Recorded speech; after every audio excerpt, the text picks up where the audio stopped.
The surface area of a sphere is 4 pi times its radius squared, exactly 4 times the area of a circle with the same radius. But why?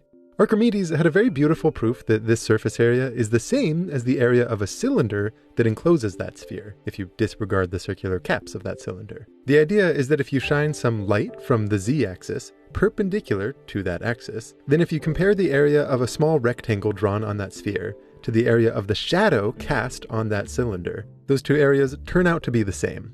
This isn't obvious, but when you work it out, that shadow is a copy of the original little rectangle, but squished down in one direction and stretched out in another. When you analyze the relevant geometry, the two effects actually cancel out perfectly. Treating the sphere as a sum of all of these little patches, and the cylinder as a sum of all of those shadows, we can infer that the surface area of the sphere is the same as the area of that cylinder.